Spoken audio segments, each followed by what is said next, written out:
한국 여권 하나가 200만 원에서 1000만 원까지 거래된다고? 여러분, 지금 이 순간에도 전 세계 범죄 조직들이 가장 갖고 싶어 하는 여권이 바로 우리 대한민국 여권이라는 사실 알고 계셨나요? 충격적이죠? 더 충격적인 건 그 이유입니다. 런던 타임스 기자가 중국 베이징에서 목격한 이 실화. 처음에는 단순한 여권 분실 사건으로 시작됐지만 파고들수록 우리나라의 놀라운 위상을 확인하게 되는 감동적인 스토리입니다. 과연 한국 여권에 숨겨진 어떤 비밀이 있길래 전 세계가 이토록 노리는 걸까요? 그리고 이 이야기의 마지막에 여러분이 느끼게 될 자부심은 정말 상상 이상일 겁니다. 지금부터 여러분의 지갑 속 여권을 완전히 다르게 보게 만들 충격적인 실화를 들려드리겠습니다. 끝까지 집중해서 들어보세요. 분명 후회하지 않으실 겁니다. 구독과 좋아요 부탁드립니다. 안녕하세요. 저는 데이비드 존슨입니다. 런던 타임스에서 10년째 아시아 특파원으로 일하고 있어요. 수많은 국제 사건을 다뤄왔지만 지난 2월에 중국 베이징에서 취재 중 목격한 일은 정말 놀라웠습니다. 아니, 놀라움을 넘어 충격이었죠. 그날 아침 6시쯤 호텔 로비에서 울고 있는 한국인 관광객을 만났어요. 정모 씨라고 하시더군요. 그분의 절망적인 표정을 보는 순간 저는 직감했습니다. 이건 단순한 여권 분실이 아니라고 말이죠. 전날 시내 투어 중에 가이드에게 여권을 맡겼다가 연락이 끊겼다고 하셨습니다. 여러분도 아시잖아요. 낯선 땅에서 여권을 잃어버린다는 건 그 막막함과 두려움을 상상해보세요. 괜찮으시겠어요? 제가 영어로 물으니까 정 씨는 놀라며 한국어로 대답하시더라고요. 아, 외국인이시군요. 죄송합니다. 그러면서도 눈물을 글썽이셨어요. 저는 한국어를 조금 할 수 있어서 괜찮습니다. 무슨 일이신지 들어볼까요? 라고 말했습니다. 정 씨의 표정이 밝아지더군요. 정말 고맙습니다. 사실 어제 가이드가 여권을 가져간다고 해서 맡겼는데 오늘 아침에 연락이 안 돼요. 혹시 사기를 당한 건 아닐까 걱정돼서요. 그때 저는 기자로서의 예민한 감각이 발동했어요. 뭔가 석연치 않았거든요. 이런 일이 얼마나 자주 일어나는지 궁금했습니다. 혹시 한국 영사관에는 연락해 보셨나요? 네. 지금 가려고 하는데 사실 무서워요. 여권 없이 어떻게 한국에 돌아갈 수 있을지. 정 씨의 목소리가 떨리고 있었어요. 그때까지만 해도 저는 한국 여권에 대해 별로 아는 게 없었습니다. 단지 아시아의 작은 나라 여권 정도로만 생각했었거든요. 하지만 이 사건을 계기로 정말 상상도 못했던 사실들을 알게 됐습니다. 정 씨와 함께 한국 영사관으로 향하면서 저는 이게 단순한 관광객 피해 사례가 아니라는 걸 직감했어요. 왜 하필 한국 여권이 표적이 됐을까? 그 이유가 점점 더 궁금해지기 시작했거든요. 택시 안에서 정 씨가 던진 한마디가 모든 것을 바꿔놓았습니다. 사실 친구들이 해외여행 갈 때마다 한국 여권 덕분에 비자 안 받아도 된다고 자랑했었는데 이런 일이 생길 줄은 몰랐어요. 그 말을 듣는 순간 저는 뭔가 중요한 퍼즐 조각을 놓치고 있다는 확신이 들었습니다. 한국 여권의 비자 면제 혜택. 그게 정말 그렇게 대단한 건가요? 저는 영국 여권을 가지고 있어서 당연하게 여겼는데 혹시 한국 여권도 그만큼 강력한 건 아닐까 하는 생각이 들기 시작했어요. 하지만 그때의 저는 아직 몰랐습니다. 한국 여권이 가진 진짜 파워가 무엇인지 말이죠. 영사관 앞에 도착했을 때 정 씨는 정말 고맙습니다. 외국인이신데 이렇게 도와주시다니. 라며 고개를 숙이셨습니다. 저는 천만에요. 저도 기자로서 이 일이 궁금해서요 라고 답했어요. 그때까지만 해도 저는 이 일이 단순한 여권 분실 사건 정도로만 생각했어요. 하지만 앞으로 제가 목격하게 될 일들은 정말 상상도 못했던 것들이었습니다. 한국 여권이 가진 진짜 파워를 알게 되면서 저는 한국이라는 나라를 완전히 새롭게 바라보게 됐거든요. 여러분도 이 이야기를 끝까지 들으시면 한국 여권에 대한 생각이 180도 바뀔 겁니다. 그리고 왜 전 세계에서 한국 여권을 노리는지 그 놀라운 이유를 알게 되실 거예요. 과연 정 씨는 무사히 여권을 되찾을 수 있었을까요? 그리고 한국 여권에 숨겨진 그 놀라운 비밀은 무엇일까요? 한국 영사관에서 만난 두 번째 사건은 더욱 충격적이었습니다. 바로 그때 저는 깨달았어요. 이건 우연이 아니라는 걸 말이죠. 영사관 대기실에서 정 씨가 번호표를 뽑는 동안 제 옆에 앉아있던 중년 남성이 한숨을 깊게 쉬더군요. 한국어로 중얼거리는 소리가 들렸어요. 이런 젠장, 어떻게 이런 일이? 저는 조심스럽게 다가갔습니다. 혹시 괜찮으신가요? 저는 데이비드 존슨이라고 합니다. 그분은 한 씨라고 하시더군요. 무역업을 하시는 분이었어요. 그분의 이야기를 들으며 저는 등골이 오싹해졌습니다. 정 씨와 비슷한 상황이었거든요. 하지만 더 심각했어요. 사실 출국 일정을 연장해야 해서 현지 브로커에게 여권 연장 절차를 맡겼어요. 믿을 만한 사람이라고 소개받았거든요. 한 씨의 목소리에는 분노와 절망이 섞여 있었습니다. 그런데 며칠 뒤에 브로커가 연락을 했는데 뭐라고 하는 줄 아세요? 실수로 여권을 분실했다는 거예요. 실수로요. 한 씨는 주먹을 불끈 쥐었어요. 저는 펜을 꺼내며 물었습니다. 혹시 언제부터 이런 일이 시작되신 거예요? 벌써 한 달이 넘었어요. 한 달 넘게 베이징에 발목이 잡혀 있는 거죠. 영사관과 공항국을 매일 드나들면서 정말 미칠 것 같아요. 그 순간 저는 소름이 돋았습니다. 한 명이면 우연이겠지만 두 명이면 그것도 같은 시기에? 이건 분명 패턴이 있었어요. 혹시 다른 분들도 이런 일을 겪으셨나요? 제가 물으니까 한 씨는 고개를 끄덕였어요. 여기 와서 알았는데 생각보다 많더라고요. 특히 우리나라 사람들이. 아, 죄송해요. 한국 사람들 말이에요. 한 씨는 제가 외국인인 걸 의식하며 말을 고쳤습니다. 저는 점점 더 궁금해졌어요. 왜 하필 한국인들만, 왜 한국 여권만 노리는 걸까요? 그때 영사관 직원이 한 씨를 호명했어요. 한님, 들어오세요. 한 씨는 일어서면서 저에게 말했습니다. 기자님, 이 일 꼭 기사로 써주세요. 많은 사람들이 알아야 해요. 우리 여권이 얼마나 위험한 상황인지. 그 말을 듣는 순간 저는 뭔가 중대한 진실에 다가가고 있다는 확신이 들었습니다. 영사관 로비에서 기다리면서 저는 핸드폰으로 간단한 검색을 해봤어요. 중국 한국 여권 분실이라고 검색했더니 놀라운 결과가 나왔습니다. 기사 제목들이 눈에 들어왔어요. 중국 내 한국인 여권 분실 급증, 베이징 한국 영사관, 여권 재발급 업무 폭증. 저는 숨을 깊게 들이마셨습니다. 이건 단순한 우연이 아니었어요. 뭔가 더 큰 그림이 있었던 거죠. 정 씨가 상담을 마치고 나왔을 때 그분의 표정은 어두웠습니다.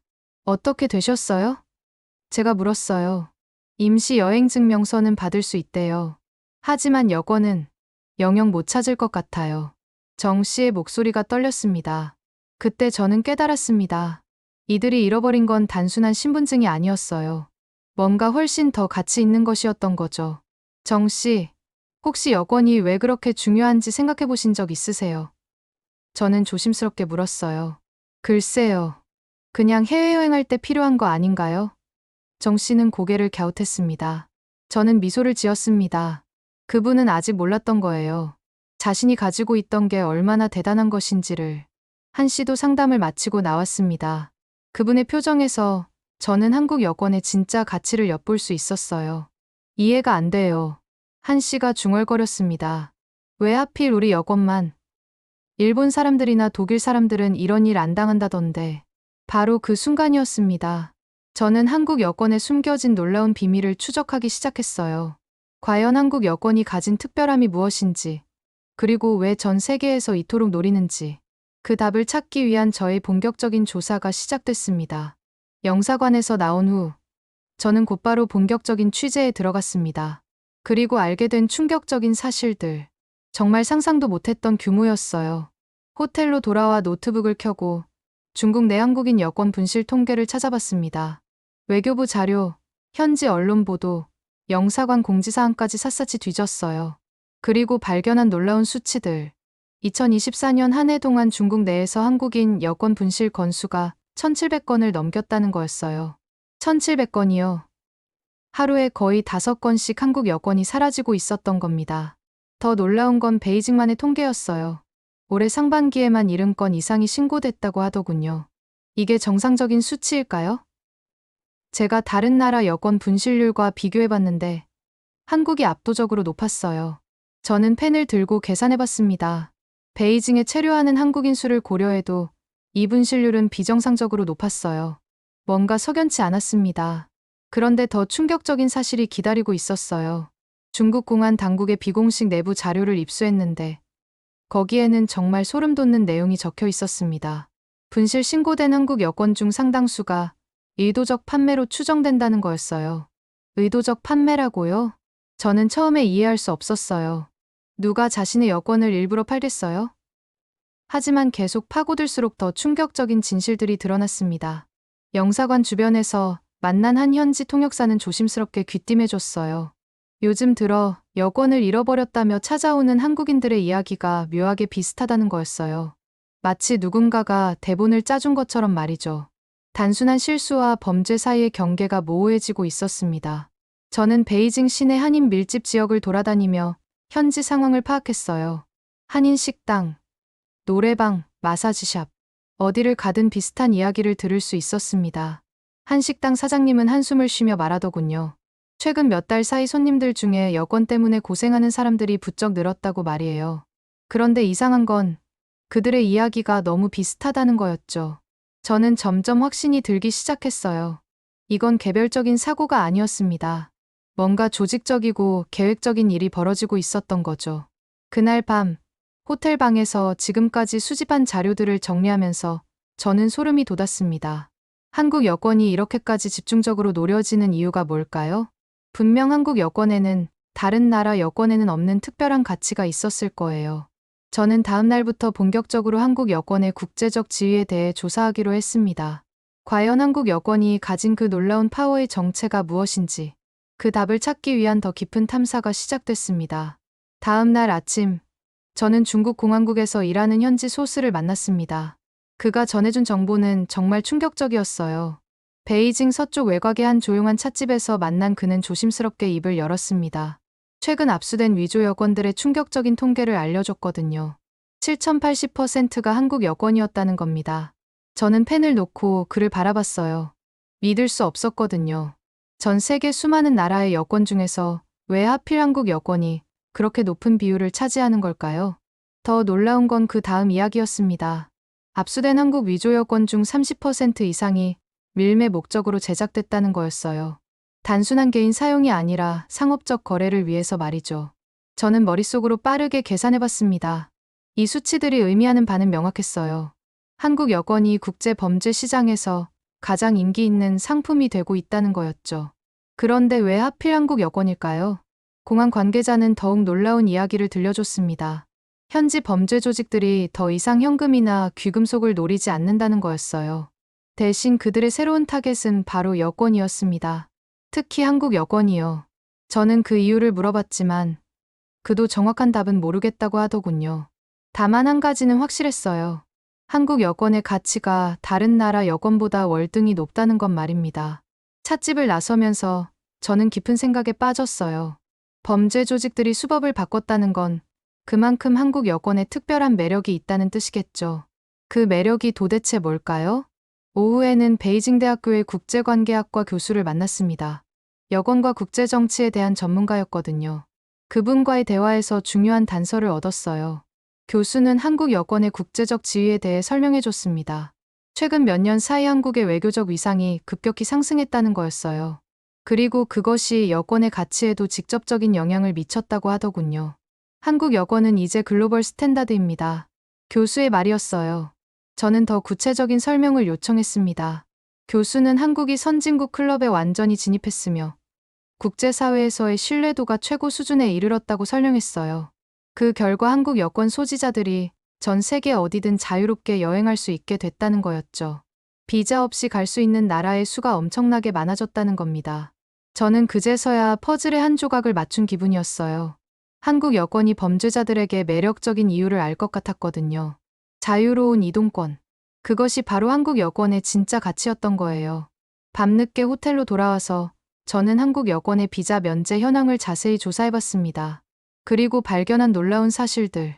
한국 여권으로 무비자 입국이 가능한 국가가 190개국이 넘는다는 거였어요.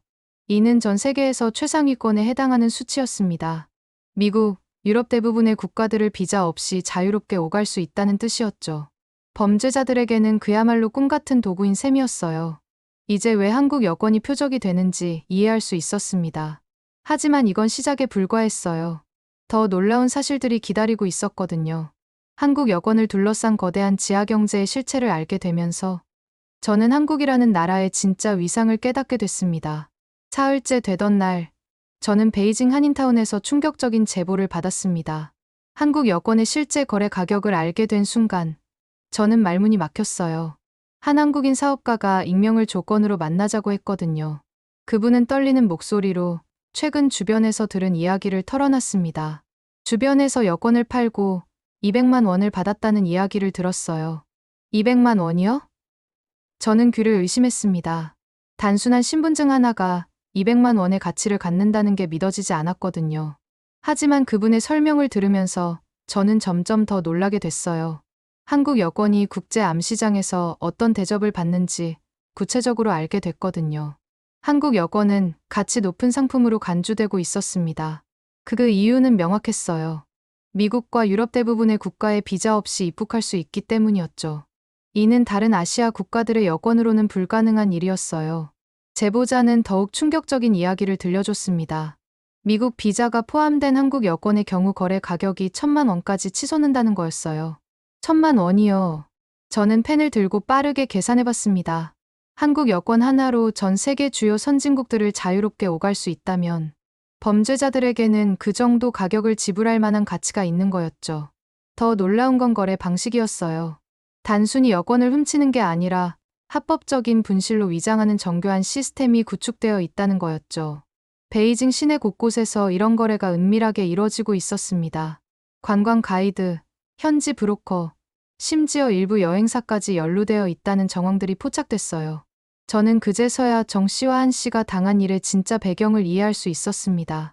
그들은 단순히 운이 나빴던 게 아니었어요. 애초부터 한국 여권을 노린 조직적인 범죄의 표적이 됐던 거였죠. 다음 날, 저는 베이징의 한 지하 시장을 은밀히 취재했습니다. 현지 통역사의 도움을 받아 위조 서류 거래상들을 만날 수 있었거든요. 그들의 말을 종합해보니 한국 여권에 대한 수요가 폭발적으로 증가하고 있다는 걸 알 수 있었어요. 특히 동남아시아와 중동 지역에서 한국 여권에 대한 선호도가 극도로 높다는 거였습니다. 왜 그럴까요? 답은 간단했어요. 한국 여권만 있으면 전 세계 어디든 자유롭게 이동할 수 있거든요. 다른 나라 여권으로는 불가능한 일이었죠. 한 거래상은 한국 여권을 이동의 자유를 보장하는 마스터키라고 표현하더군요. 정말 적절한 비유였어요. 저는 그날 밤 호텔에서 지금까지 수집한 정보들을 정리하면서 소름이 돋았습니다. 한국 여권이 가진 파워가 이 정도일 줄은 꿈에도 몰랐거든요. 200만 원에서 시작해서 1,000만 원까지. 이 숫자들이 의미하는 바는 명확했어요. 한국 여권은 이미 세계 최고 수준의 여행 자유도를 갖춘 프리미엄 여권이 되어 있었던 거죠. 하지만 이건 시작에 불과했어요. 한국 여권이 어떤 경로를 통해 전 세계로 유출되는지, 그 충격적인 유통망의 실체를 알게 되면서 저는 더욱 놀라게 됐거든요. 과연 한국인들은 자신들이 가진 여권의 진짜 가치를 알고 있을까요? 한국 여권의 유통망을 추적하던 중 저는 더욱 충격적인 사실을 발견했습니다. 이 문제의 규모가 제가 상상했던 것보다 훨씬 컸던 거예요. 베이징의 한 보안 전문가를 통해 입수한 기밀 자료에는 놀라운 내용이 담겨 있었습니다. 한국 여권이 중국 내부뿐만 아니라 동남아시아와 중동으로도 대량 유출되고 있다는 거였어요. 태국, 말레이시아, 싱가포르, 그리고 두바이까지. 저는 지도를 펼쳐놓고 유통 경로를 표시해봤습니다. 한국 여권이 아시아 전역을 가로질러 중동까지 흘러가는 거대한 네트워크가 존재하고 있었어요. 더 심각한 문제는 이런 여권들의 최종 사용 목적이었습니다. 단순한 불법 이민이 아니었어요. 테러나 국제 범죄에 악용될 위험성이 극도로 높다는 거였죠. 한국인이 아닌 자가 한국 여권을 소지하고 전 세계를 누빈다고 상상해보세요. 특히 한국의 높은 국제적 신뢰도를 악용한다면 얼마나 위험한 일들이 벌어질 수 있겠어요? 저는 인터폴의 한 관계자와 비공식 면담을 가질 수 있었습니다. 그가 들려준 이야기는 정말 섬뜩했어요. 최근 몇 년 사이 한국 여권을 사용한 국제 범죄 사례가 급증하고 있다는 거였습니다. 유럽, 미주, 아프리카까지 전 세계 어디서나 한국 여권이 범죄에 악용되고 있었어요. 특히 마약 밀매, 인신매매, 자금 세탁 등 중대 범죄에 한국 여권이 사용되는 사례가 늘고 있다고 하더군요. 범죄자들이 한국 여권의 클린한 이미지를 악용하는 거였어요. 한국의 깨끗한 국가 이미지가 오히려 범죄자들에게는 완벽한 위장막이 되고 있었던 거죠. 더 놀라운 건 이런 범죄 네트워크의 조직적 운영 방식이었습니다. 단순히 개별적으로 여권을 훔치는 게 아니라 체계적인 공급망을 구축해놓고 있었어요. 베이징, 방콕, 쿠알라룸푸르, 두바이 이런 식으로 단계별 유통망이 정교하게 설계되어 있었습니다. 각 단계마다 가격이 올라가면서 최종적으로는 엄청난 고가로 거래되고 있었어요. 저는 방콕에 있는 동료 기자에게 연락을 취했습니다. 태국에서도 한국 여권 관련 사건들이 빈발하고 있는지 확인해보고 싶었거든요. 그의 답변은 충격적이었어요. 태국 당국이 최근 한국 여권을 사용한 마약 밀수 사건을 여러 건 적발했다는 거였습니다. 문제는 범인들이 모두 한국인이 아니었다는 점이었어요. 파키스탄, 방글라데시, 나이지리아 출신 범죄자들이 한국 여권을 사용해 태국으로 입국한 후 마약을 밀수하려다 붙잡혔다는 거였죠. 이들은 어떻게 한국 여권을 손에 넣었을까요? 답은 명확했어요. 베이징에서 시작된 한국 여권 유출 네트워크의 끝자락에서 이런 일들이 벌어지고 있었던 거죠. 저는 그날 밤 호텔에서 깊은 고민에 빠졌습니다. 단순한 여권 분실 사고가 이렇게 거대한 국제 안보 위협으로 번질 수 있다는 게 믿어지지 않았거든요.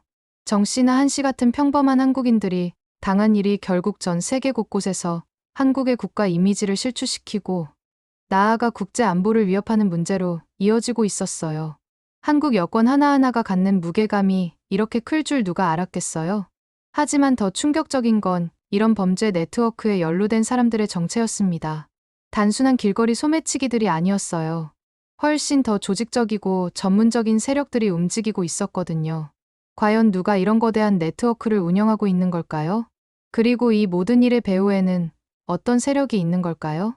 일주일이 지난 어느 날, 저는 놀라운 소식을 들었습니다. 한국 정부가 움직이기 시작했다는 거였어요. 한국 영사관에서 긴급 브리핑이 있다는 연락을 받고 달려갔습니다. 그곳에서 목격한 장면은 정말 인상적이었어요. 영사관 회의실에는 한국 외교부 본부에서 파견된 특별팀이 와 있었습니다. 그들의 표정에서 이 문제를 얼마나 심각하게 받아들이고 있는지 알 수 있었어요. 특별팀장이 설명한 내용은 충격적이었습니다. 한국 정부가 이미 몇 달 전부터 이 문제를 파악하고 있었다는 거였어요. 그리고 비밀리에 중국 당국과 공조 수사를 진행해왔다는 거였죠. 한국의 대응 속도와 체계성에 저는 깜짝 놀랐습니다. 영사관 직원의 설명에 따르면 한국 외교부는 베이징뿐만 아니라 상하이, 청두, 선양 등 중국 전역의 영사관과 실시간으로 정보를 공유하며 대응하고 있다고 했어요. 더 놀라운 건 한국 정부의 디지털 대응 시스템이었습니다. AI를 활용한 여권 분실 패턴, 분석 시스템을 구축해서 의심스러운 케이스들을 실시간으로 걸러내고 있다는 거였어요. 특별팀은 이미 여권 유출에 연루된 일부 여행사와 현지 중개인들의 신원을 파악했다고 발표했습니다. 그리고 놀랍게도 정 씨와 한 씨의 여권도 추적이 가능하다는 소식이었어요. 중국 공안과의 합동 수사 결과 한국 여권을 노린 조직적 범죄 네트워크의 상당 부분이 해체됐다는 거였습니다. 한국 정부의 외교적 압력과 중국 당국의 적극적인 협조가 결합된 결과였어요. 저는 그 순간 깨달았습니다. 이게 바로 한국 여권이 가진 진짜 파워구나 하고 말이죠. 단순히 많은 나라를 비자 없이 갈 수 있다는 것 이상이었어요. 한국 정부가 자국민 보호를 위해 발휘하는 외교적 영향력, 그리고 다른 나라들이 한국에 보여주는 신뢰와 협조. 이 모든 것이 한국 여권의 진짜 가치였던 거죠. 특별팀장은 더욱 놀라운 이야기를 들려줬습니다. 한국이 이번 사건을 계기로 G20 국가들과 여권, 보안 강화를 위한 국제협력 체계를 구축하기로 했다는 거였어요. 미국, 일본, 독일, 영국 등 주요 선진국들이 한국의 제안에 적극적으로 호응하고 있다고 했습니다. 한국이 국제 여권 보안 표준을 선도하는 국가로 인정받고 있다는 뜻이었어요. 그날 오후, 저는 정 씨에게서 연락을 받았습니다. 믿을 수 없는 소식이었어요. 여권을 되찾았다는 거였습니다. 한국 영사관과 중국 공안의 합동 수사로 여권 밀매 조직이 적발됐고 그 과정에서 정 씨의 여권도 회수됐다는 거였어요. 정 씨는 감격해하며 말했습니다. 정말 꿈만 같아요. 한국 정부가 이렇게까지 도와줄 줄 몰랐어요. 한 씨도 마찬가지였습니다.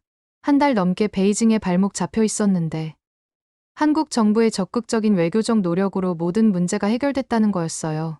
저는 그제서야 완전히 이해할 수 있었습니다.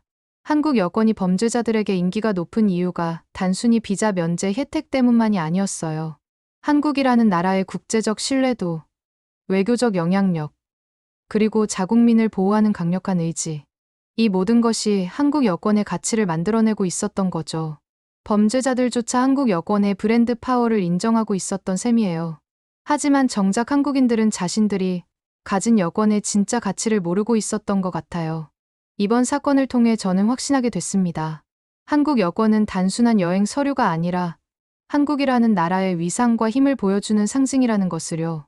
베이징에서의 마지막 날, 저는 한국 영사관에서 특별한 순간을 목격했습니다. 그 순간 저는 한국 여권이 가진 진짜 의미를 완전히 깨달았어요. 정 씨와 한 씨가 새로 발급받은 여권을 손에 든 채 서로를 바라보며 환하게 웃고 있었습니다. 그들의 표정에서 저는 말로 표현할 수 없는 감동을 느꼈어요. 이제야 진짜 한국인이 된 기분이에요. 정 씨의 한마디였습니다. 그 말을 들으며 저는 깊이 생각해봤어요. 한국 여권이 단순히 여행을 위한 서류가 아니라는 걸 말이죠. 지난 열흘간의 취재를 통해 저는 놀라운 사실들을 확인할 수 있었습니다.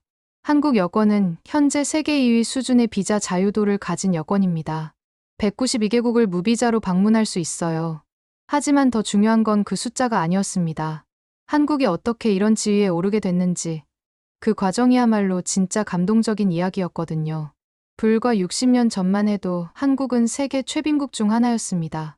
그런 나라가 이제는 전 세계에서 가장 신뢰받는 여권을 발급하는 국가가 됐어요. 이게 바로 기적이 아닐까요? 영사관 직원이 들려준 이야기는 더욱 감동적이었습니다.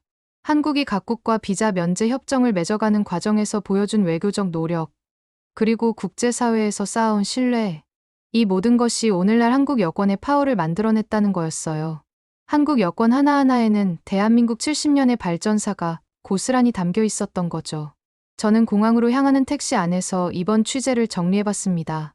처음에는 단순한 여권 분실 사건으로 시작됐지만 결국 한국이라는 나라의 놀라운 성장 스토리를 발견하게 됐거든요. 한국 여권이 범죄자들에게까지 선망의 대상이 되는 이유를 이제 완전히 이해할 수 있었어요. 그것은 단순히 많은 나라를 갈 수 있어서가 아니었습니다. 한국이라는 브랜드가 전 세계에서 인정받고 있기 때문이었어요. K-팝, K-드라마, 한국 영화가 전 세계를 휩쓸고 있죠. 삼성, LG, 현대 같은 한국 기업들이 글로벌 스탠다드를 만들어가고 있고요. 이 모든 것이 한국 여권의 가치를 높여주고 있는 거예요. 런던으로 돌아가는 비행기 안에서 저는 기사 제목을 생각해봤습니다. 한국 여권, 세계가 인정한 성공의 증명서라고 하면 어떨까요? 아니면 작은 나라 대한민국이 만들어낸 기적, 그 이름은 한국 여권이라고 하거나요. 비행기가 이륙하면서 베이징이 멀어져 갔습니다. 창밖을 바라보며 저는 한국인들에게 꼭 전하고 싶은 메시지가 있었어요. 여러분이 가진 한국 여권은 단순한 여행 서류가 아닙니다. 그것은 한국이 지난 반세기 동안 이뤄낸 기적적인 발전의 결과물이에요. 세계 최빈국에서 선진국으로, 전쟁의 폐허에서 글로벌 강국으로 성장한 대한민국의 성취가 고스란히 담긴 보물입니다. 192개국이 한국을 신뢰한다는 뜻이에요. 192개국이 한국인을 환영한다는 뜻입니다. 여권을 지키는 일은 단순한 개인 보호가 아니라 한 나라 국민으로서의 정체성과 자부심을 지키는 일입니다. 그리고 무엇보다 우리 후손들에게 물려줄 소중한 유산을 보호하는 일이에요. 한국인 여러분, 여러분이 가진 여권을 자랑스러워하세요. 그것은 전 세계가 인정한 대한민국의 위대함을 증명하는 작은 책자니까요. 지금 필요한 건 개개인의 경각심을 넘어선 제도적 대응입니다. 하지만 그보다 더 중요한 건 우리 스스로가 한국 여권의 진짜 가치를 깨닫는 것입니다. 대한민국 국민이라는 것, 그리고 한국 여권을 가졌다는 것, 그것이 얼마나 자랑스러운 일인지 이제 아시겠죠? 이것이 바로 제가 베이징에서 발견한 한국 여권의 기적입니다. 여러분, 오늘 이야기 어떠셨나요? 지갑 속 여권 한번 꺼내보세요. 그 작은 책자가 세계 192개국의 신뢰를 받고 있다는 사실, 정말 자랑스럽지 않으세요? 60년 전 전쟁의 폐허에서 오늘날 세계가 인정하는 나라가 되기까지 여러분들이 젊은 시절 흘린 땀과 노력이 만들어낸 기적입니다. 외국인들이 부러워하는 한국 여권, 이제 해외여행 가실 때마다 조금 다르게 보시게 될 거예요. 단순한 신분증이 아니라 대한민국의 자랑스러운 증표로 말이죠. 오늘 이야기가 도움되셨다면 좋아요와 구독 부탁드려요. 다음에도 더 좋은 이야기로 찾아뵙겠습니다. 시청해 주셔서 고맙습니다.